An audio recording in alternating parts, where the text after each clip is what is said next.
Convido a abrir a palavra de Deus no primeiro livro de Samuel, capítulo 7. Primeiro livro de Samuel, capítulo 7. A gente vai ler a partir do verso 2 até o final deste capítulo, que é o verso 17. Então, 1 Samuel 7, de 2 a 17. Assim diz a palavra de Deus.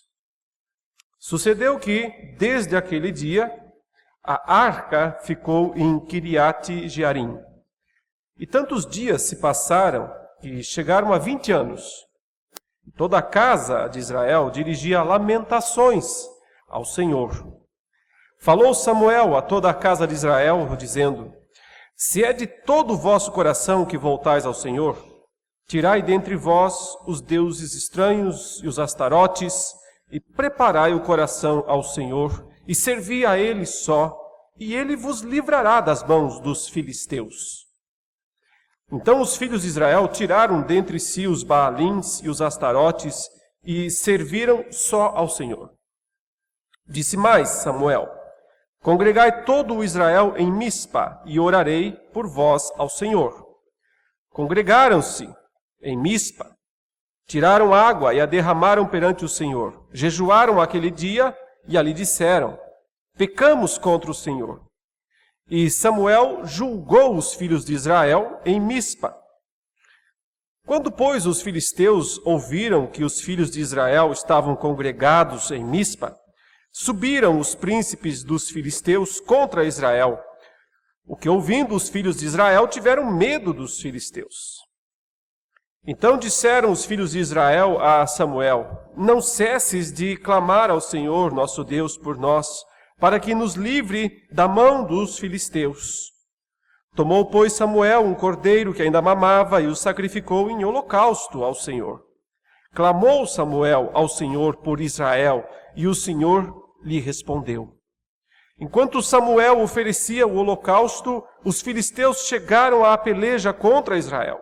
Mas trovejou o Senhor aquele dia com grande estampido sobre os filisteus e os aterrou de tal modo que foram derrotados diante dos filhos de Israel. Saindo de Mispa, os homens de Israel perseguiram os filisteus e os derrotaram até abaixo de Betcar. Tomou então Samuel uma pedra e a pôs entre Mispa e Sem, e lhe chamou Ebenezer, e disse: Até aqui nos ajudou o Senhor. Assim os filisteus foram abatidos e nunca mais vieram ao território de Israel, porquanto foi a mão do Senhor contra eles todos os dias de Samuel. As cidades que os filisteus haviam tomado a Israel foram-lhe restituídas, desde Ecrom até Gat. E até os territórios delas arrebatou Israel das mãos dos filisteus. E houve paz entre Israel e os amorreus. E julgou Samuel todos os dias de sua vida a Israel. De ano em ano fazia uma volta, passando por Betel, Gilgal e Mispa, e julgava a Israel em todos esses lugares. Porém voltava a Ramá, porque sua casa estava ali, onde julgava a Israel, e onde edificou um altar ao Senhor. Até aí, meus irmãos, a leitura da palavra de Deus. Nem sempre, o momento mais difícil que o povo de Deus passa, que os cristãos passam, é durante o momento da batalha. Muitas vezes, o pior momento está depois dela. Nem sempre, quando nós estamos no meio da guerra em si, do conflito, da luta, da situação de desespero, é quando nós corremos mais riscos. Porque nesses momentos, nós temos uma tendência meio que natural de buscar ao Senhor, de clamar a Ele, de implorar por Ele, de nos humilharmos perante Ele.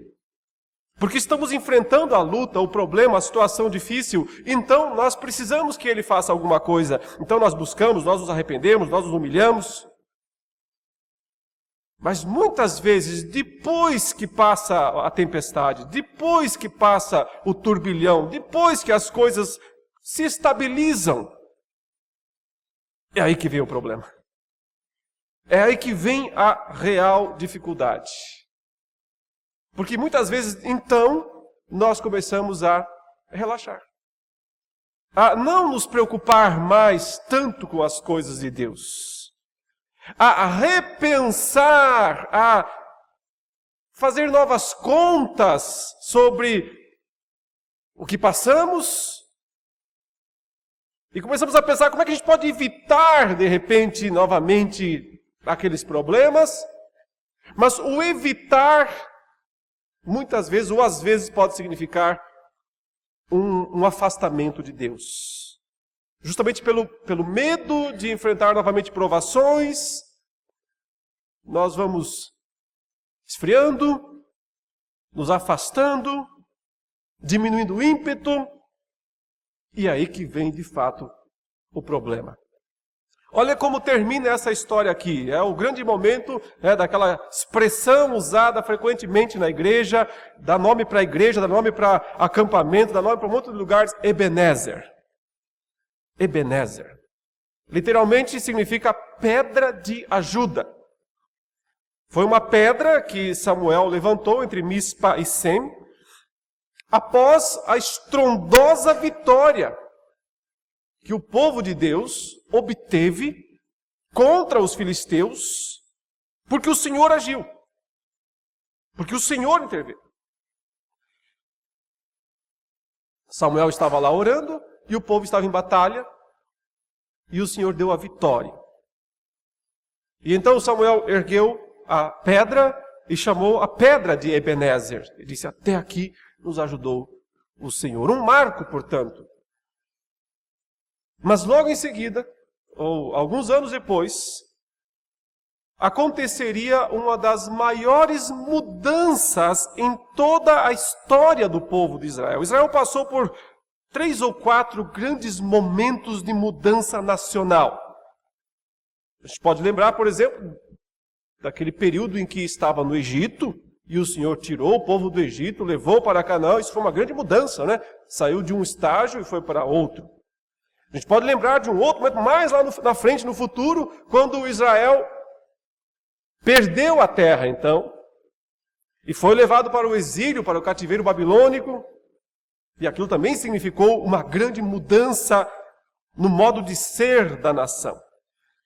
E quase no nível desses dois momentos, a gente pode identificar também aqui essa situação, quando Israel vai deixar de ser uma teocracia para se tornar uma monarquia. Qual a diferença? É quem de fato governa, é quem está governando diretamente. Durante o tempo dos juízes, como vocês sabem, e Samuel aqui é o último deles, não havia um rei em Israel. Não havia uma dinastia real. Mas Deus levantava de maneira soberana e até certo ponto indiscriminada, no sentido de que Deus não seguia um padrão, digamos. O filho desse, depois o filho desse, depois o... Não. Deus escolhia a pessoa que ele queria. Algumas pessoas até bem diferentes, bem estranhas, né? Como Sansão. Deus levantava essas pessoas para serem libertadores do povo e para julgarem o povo. Então, eles não eram reis, eles eram juízes. Não era uma monarquia, era uma teocracia, porque o governo estava diretamente nas mãos de Deus. E Deus escolhia então pessoas para administrarem, liderarem. Era o tempo dos juizados. Será que eu posso usar essa palavra? Eu sei que ela é moderna e tem outro sentido, mas não era um reinado. Mas então, a partir de Ebenezer, logo à frente de Ebenezer, vai acontecer essa mudança e Israel vai se tornar uma monarquia. E os motivos, o contexto, o que está por trás disso tudo aqui é muito importante para nós, porque mais uma vez nos ajuda a entender que nem sempre os momentos mais difíceis são aqueles em que nós estamos no meio das lutas, mas são aqueles que acontecem depois que já as vencemos. É interessante que Paulo, quando ele fala para o povo de Deus se revestir de toda a armadura de Deus, ele diz para que possais resistir no dia mau, mas ele diz, e depois de terdes vencido tudo, podem descansar agora? Vocês possam continuar inabaláveis. Depois de terdes vencido tudo, continuem inabaláveis. Não adianta vencer e depois fraquejar. Então, a continuidade da vitória é até o fim. É preciso perseverar até o fim. A sina do crente é perseverar até o fim. O que significa que depois da vitória ainda tem desafios, ainda tem lutas, novos momentos, outros tipos de tentações, outras artimanhas malignas que sempre estarão no nosso caminho e que nós deveremos ficar atentos a elas, né? A essas artimanhas todas.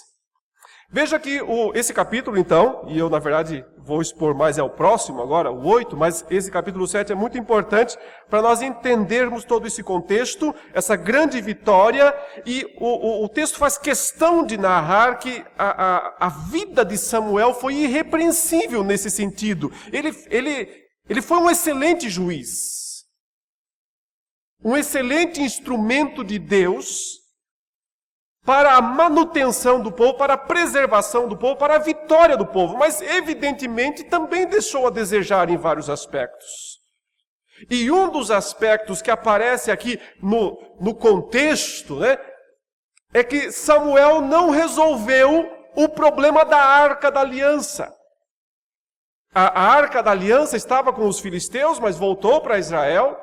Mas ficou lá num lugar, escondida. Ela não foi trazida para o centro outra vez. Isso aconteceria mais à frente. Vocês sabem que só Davi, finalmente, muitos anos depois, iria, quando ele conquistou Jerusalém e fez da cidade sua capital, é que então ele trouxe a Arca da Aliança.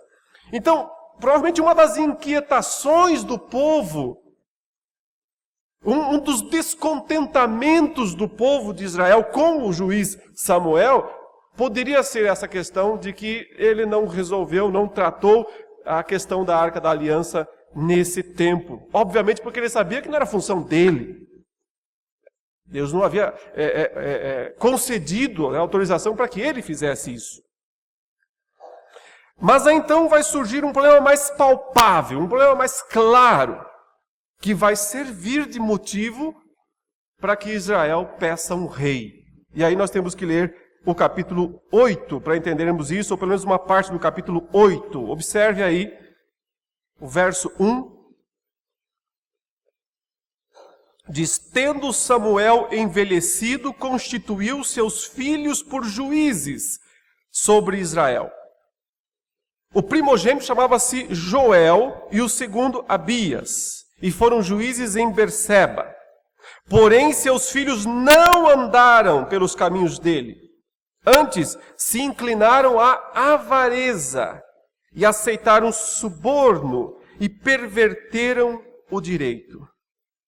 Então, os anciãos todos de Israel se congregaram e vieram a Samuel, a Ramá, e lhe disseram, agora presta atenção no que eles vão dizer a ele. Vê, já estás velho, e teus filhos não andam pelos teus caminhos. Constitui-nos, pois, agora um rei sobre nós, para que nos governe como o tem todas as nações. Percebem o ponto? Eles claramente estavam querendo encontrar um motivo, querendo encontrar uma justificativa, para finalmente poder pedir um rei. O que eles queriam mesmo era um rei. Eles estavam cansados desse sistema de juizado, né? Esse sistema dos juízes. Estavam cansados disso, talvez porque se sentiam desconfortáveis por não ter uma legislação clara.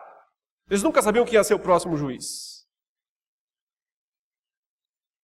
Talvez eles se sentiam sem estabilidade. Eles queriam uma coisa mais estável, mas eles queriam uma coisa a mais. E daqui a pouco nós vamos entender o que era de fato. Eu ainda estou tratando só do aspecto mais periférico, não fui ainda ao ponto. Daqui a pouco a gente vai ver qual é o ponto específico. Mas isso aqui já nos dá uma importante lição. Qual é a importante lição dessa história? Que é comum nós termos justificativas até corretas para fazer coisas erradas. Quando nós queremos muito fazer uma coisa errada, a gente vai encontrar, ou possivelmente a gente encontre, uma justificativa certa. E aquilo, de certa forma, vai nos dar força, coragem para fazer o que está errado. É exatamente o que acontece aqui. Eles falam duas coisas para Samuel. Primeiro, você está velho. A expressão que eles dizem é: vê, olhe para si mesmo. Você não tem espelho. Você está velho. E a segunda coisa que eles dizem é: os teus filhos não são crentes. Os teus filhos não são fiéis como o Senhor foi. Eles não podem ser nossos juízes.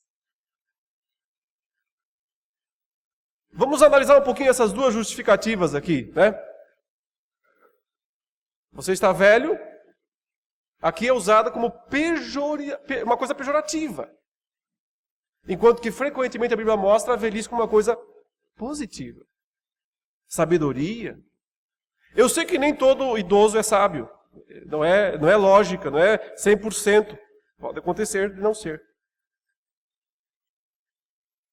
Mas a tendência natural é que seja. O que se espera, pelo menos, estamos falando de crentes, não de ímpios, aí não dá para esperar nada. É que a velhice traga sabedoria, traga maturidade, traga ponderância. Então, em si dizer, olha, você está velho, isso não é uma justificativa para dizer que você não pode mais ser esse juiz.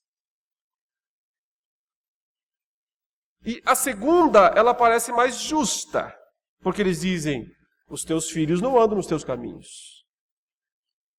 O que era mais pura verdade. O texto deixa isso claro. Eles eram avarentos, começaram a aceitar subornos.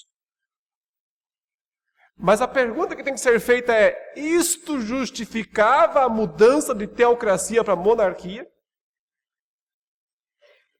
Isso era justificativa suficiente? Olha que coisa interessante, só para pensar aqui no contexto, coisa interessante. Porque nesse sistema em que eles estavam, a teocracia, o governo dos juízes, não havia herança hereditária de juizado. Então, não era obrigatório que os filhos de Samuel fossem os próximos juízes. Eles estavam ajudando o pai. E não estavam fazendo um bom trabalho, está bem claro.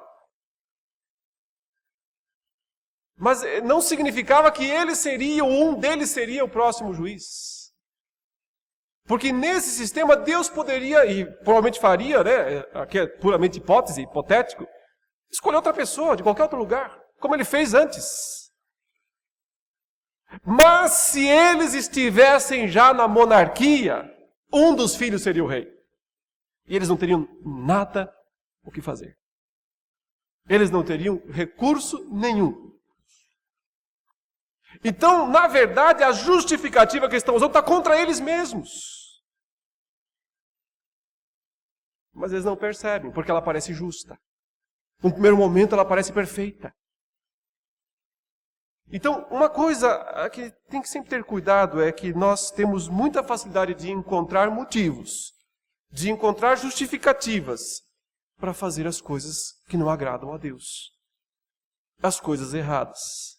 Não é porque a gente tem certos motivos corretos que nós podemos frequentemente agir de maneira a ofender a Deus.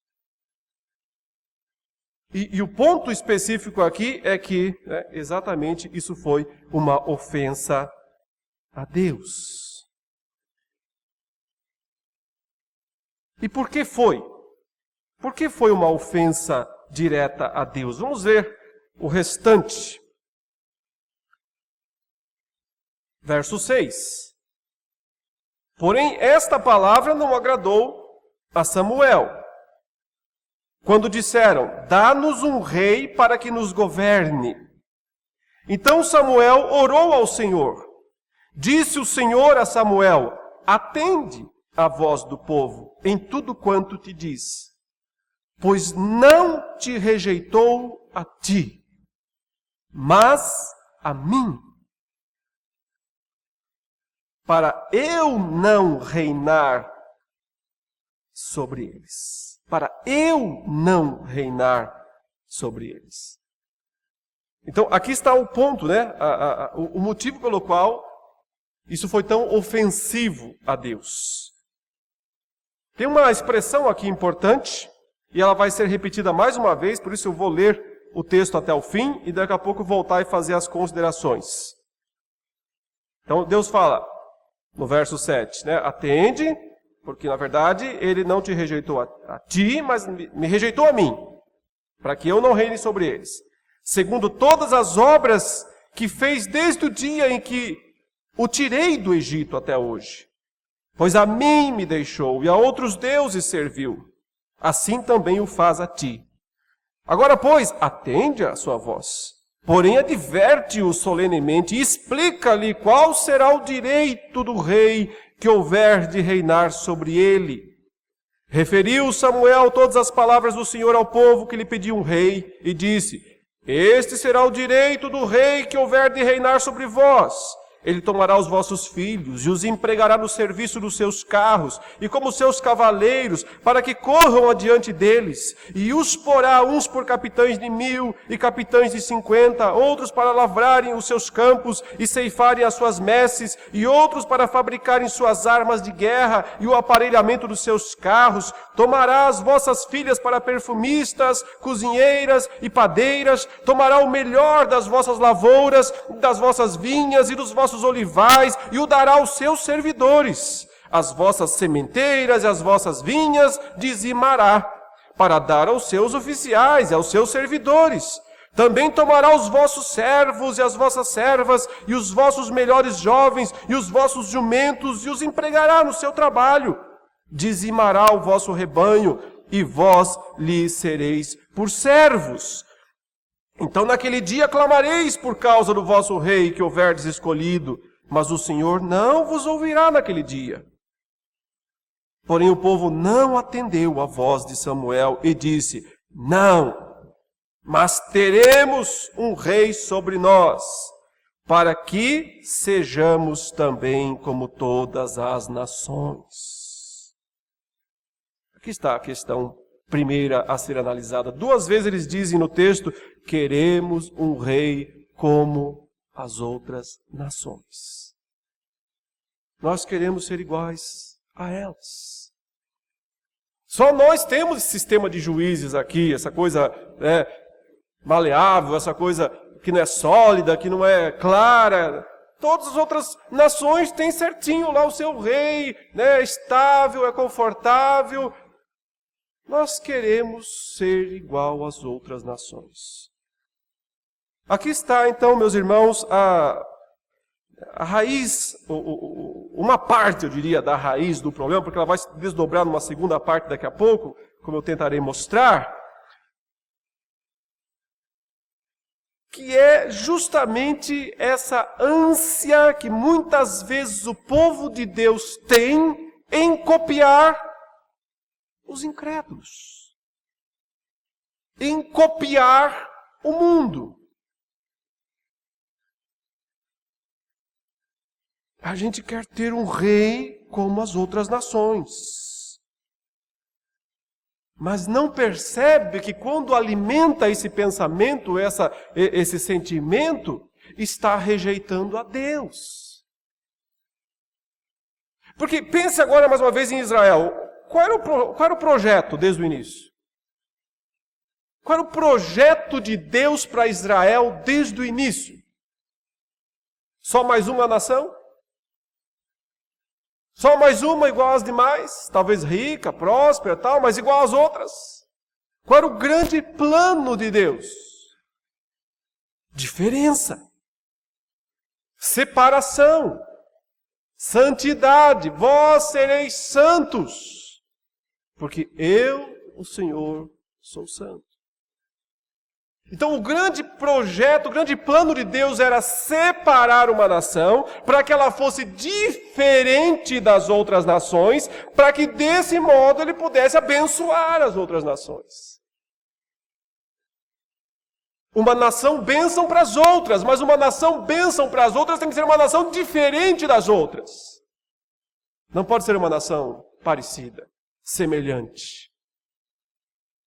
Na diferença estava o potencial de Israel, não na semelhança. E por isso Deus foi tão exigente, ou pelo menos parcialmente por causa disso, Deus foi tão exigente com Israel em certos momentos. Exigiu tantas coisas específicas. Às vezes eu fico lendo Levíticos, Números, mas por que Deus deu tanto detalhe, tanta coisinha? Olha, esse animalzinho você pode comer porque ele tem a patinha dessa maneira, mas aquele ali você não pode porque a patinha dele é diferente. Olha, esse daqui tem a escama. Por que Deus dava tanto detalhe? Eu acho que nós nunca vamos ter uma resposta 100% para isso.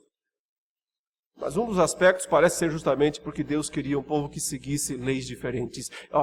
Os amorreus comem qualquer coisa. Os filisteus comem qualquer coisa. Vocês não vão comer qualquer coisa. Vocês vão ser diferentes. Uma nação separada. E uma das grandes diferenças, ou talvez a maior delas, é que eles não têm rei. Eles não precisam de um rei. Porque Deus os governa. E Deus levanta as pessoas. Mesmo que às vezes isso signifique um certo caos. Você sabe, o tempo do juízo, o próprio livro diz, naquele tempo não havia rei em Israel, cada um fazia o que achava que devia fazer. Há um efeito colateral nisso, é verdade. Mas ao mesmo tempo, eles não eram servos de um rei, como passaram a ser depois disso. Agora, a gente traz para os nossos dias. E nós temos que pensar em quantas vezes nós também somos ávidos em imitar o mundo. Em copiar o mundo. Achamos muitas vezes que o marketing do mundo vai ajudar a igreja a crescer. Vai mesmo. Com toda certeza vai. Mas que crescimento será esse?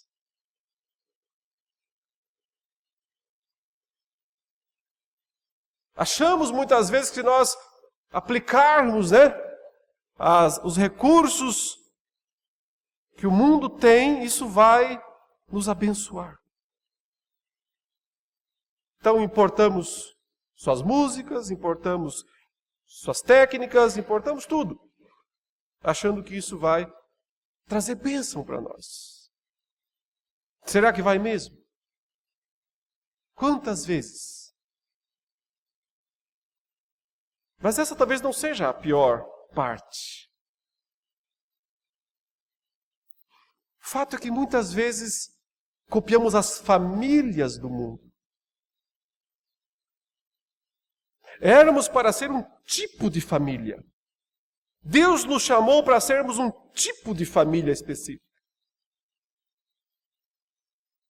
Mas a gente gosta mesmo de ser igual às famílias do mundo.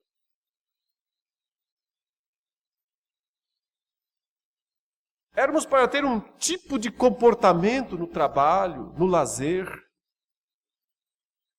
Mas a gente gosta mesmo de se divertir igual ao mundo.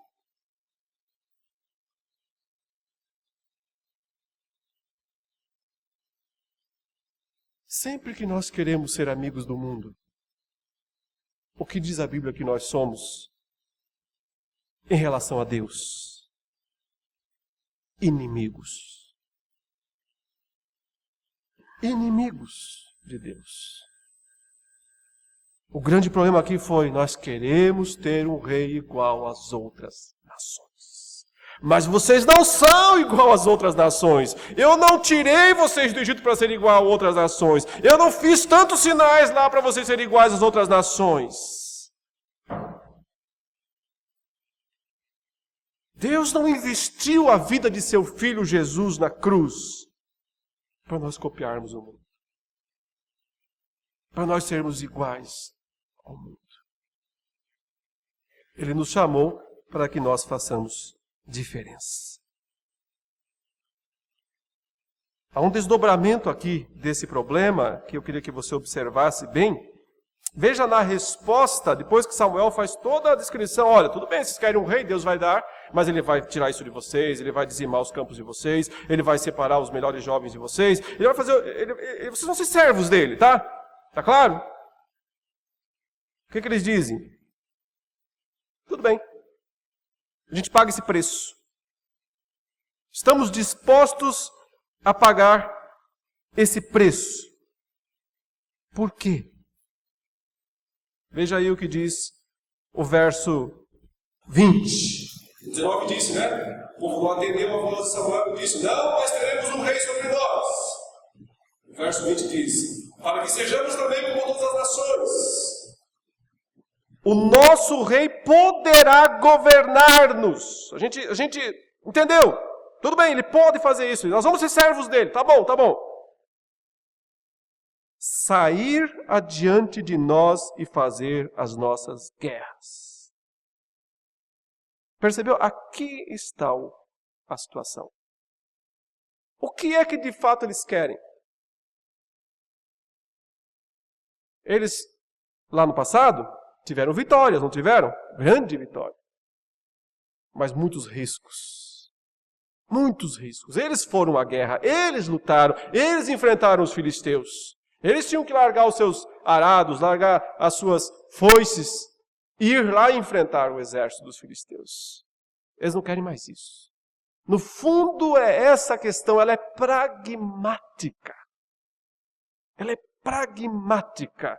Porque o ponto deles é, as outras nações têm reis, esses reis formam seus exércitos, e quando tem guerra, quem vai para a guerra é o exército, não é o fazendeiro. Não é o pai de família. Então é isso que nós queremos. É caro? Não tem problema, a gente paga. Vai sair caro? Não tem problema. Quanto que é? Eu pago. Eu pago para ter comodidade. Eu pago para não correr riscos. Para não precisar ir para a guerra. Ir para a batalha. Alguém vai fazer isso por mim. Eu pago para que alguém faça isso por mim. Eu pago para o rei fazer isso. Eu pago para os exércitos que ele vai. Mas, pessoal, vai ser gente de vocês mesmos. Não, mas tudo bem, mas não vai ser todo mundo, pelo menos. É uma espécie aqui, né, de terceirização da guerra. É uma espécie de terceirização do serviço. Eu devia fazer, mas como eu não quero fazer, como eu não tenho tempo para fazer, como eu não tenho disposição para fazer, eu vou pagar alguém para fazer. Eu que preciso ir lá e lutar as guerras do povo de Deus, mas eu não quero, não estou afim, não estou disposto, é cansativo, é perigoso. Já corri risco demais no passado, agora eu quero mais sossego, então eu vou pagar alguém para fazer isso por mim.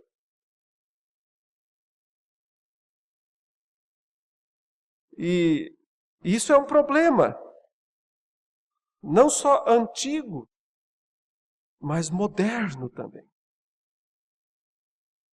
Porque é sempre mais fácil pagar para outras pessoas fazerem o trabalho difícil. Enquanto nós ficamos confortavelmente vendo televisão.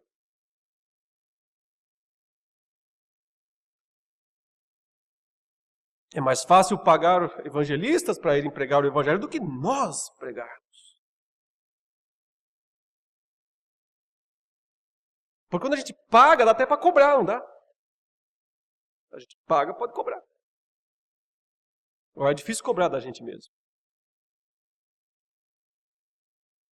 A obra de Deus não pode ser terceirizada.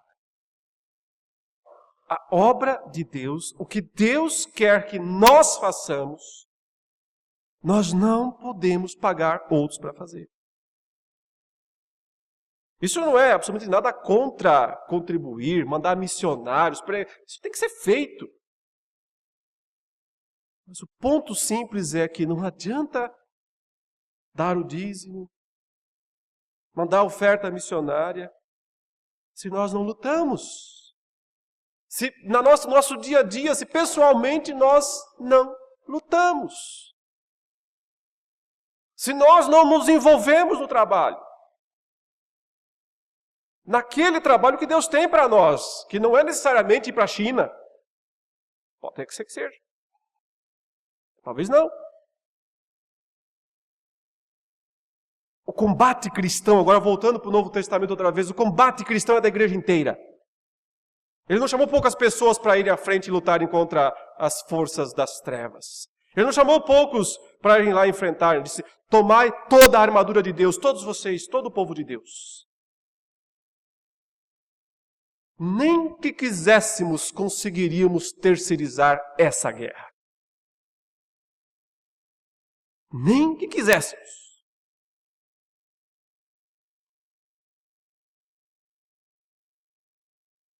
Porque o inimigo não respeitaria esse tipo de trégua.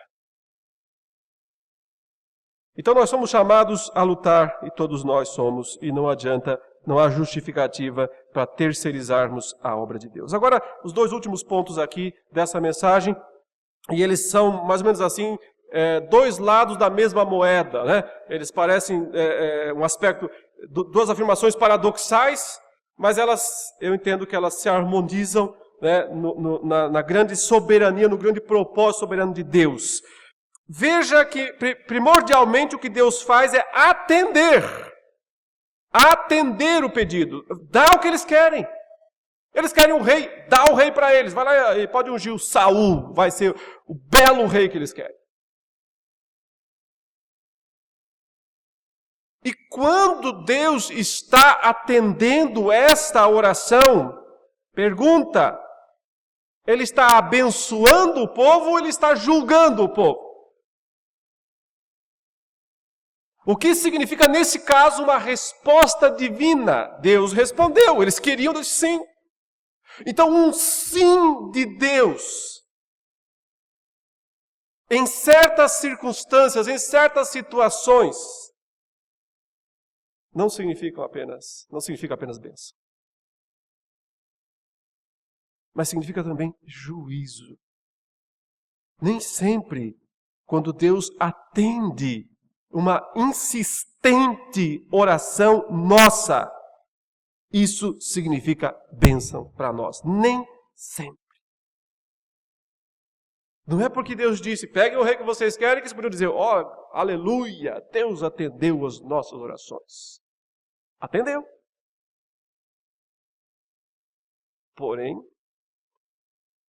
com isso Deus estava julgando o povo, disciplinando.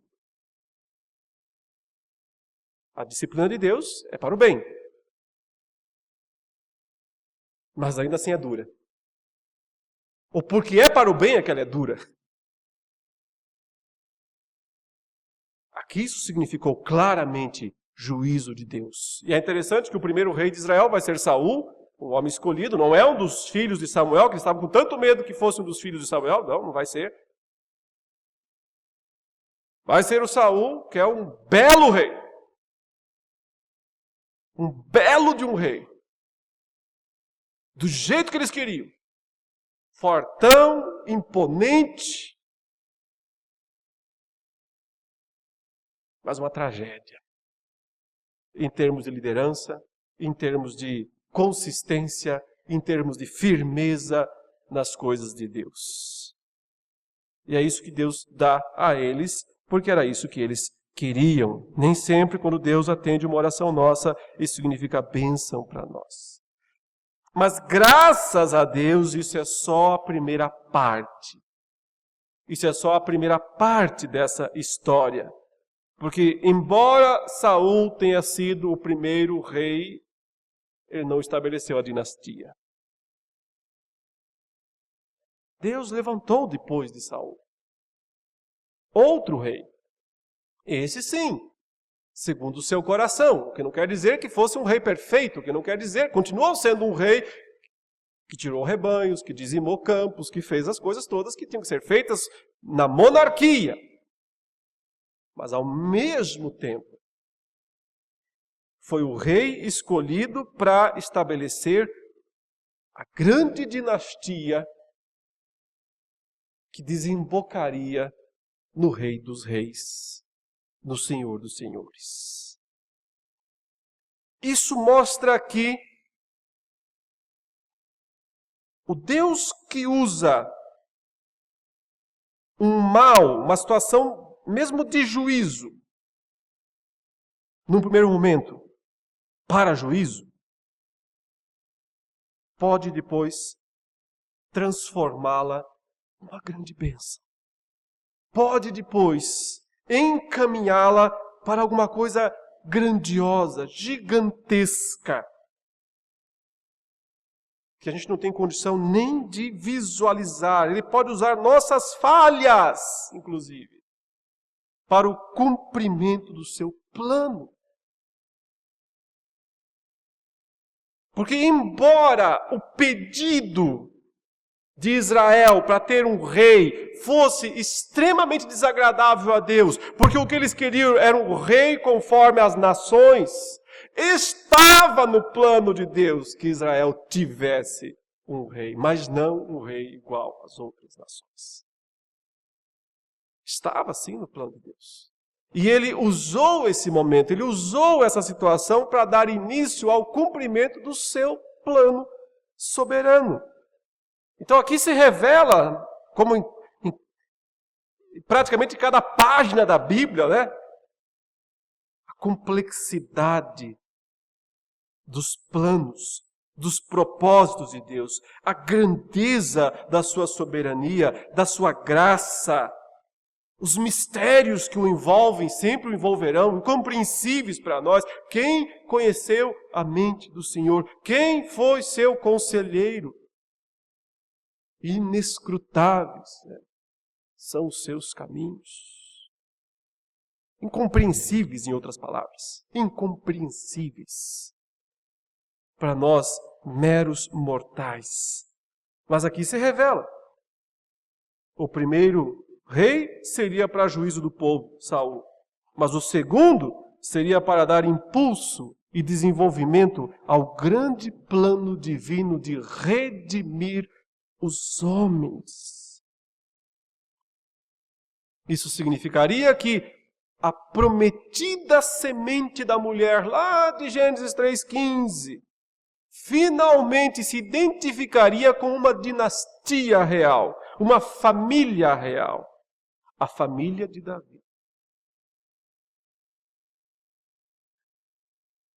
Algo ainda muito grandioso por trás disso, porque o que é que o povo queria, de certa maneira? Um mediador. O povo queria um mediador humano, que estava lá, que dá para ver sempre, que não é uma coisa aleatória, que ninguém sabe onde é que vai aparecer, se é no norte, se é no sul, se é no leste. Eles queriam uma coisa estável, estabilizada, um rei, ali, ó, agora a gente sabe, o próximo está ali, é o filho, tal. Eles queriam uma coisa estável, eles queriam um mediador palpável, visível.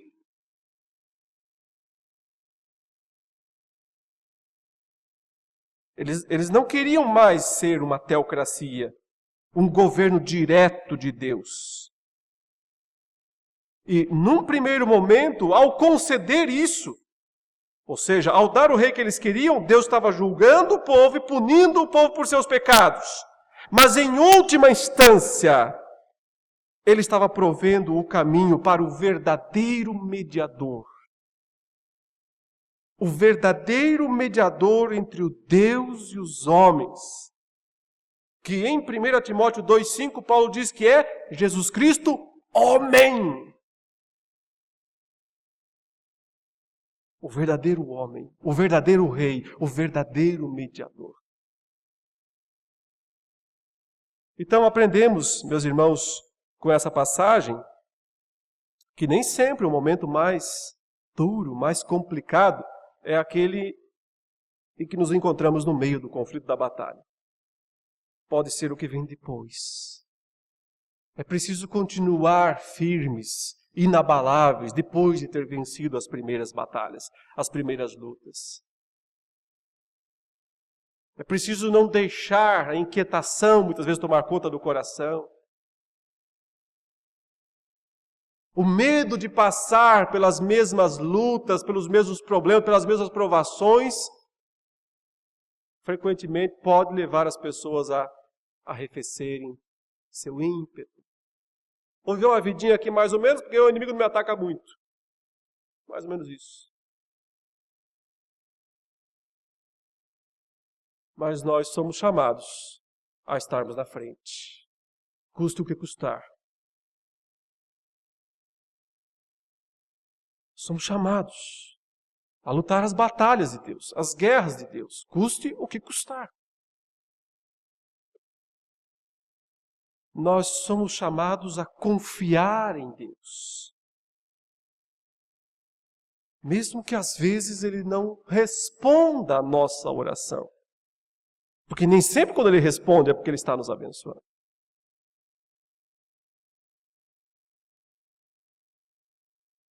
Mas lembremos sempre do fim. Porque o fim sempre é perfeito.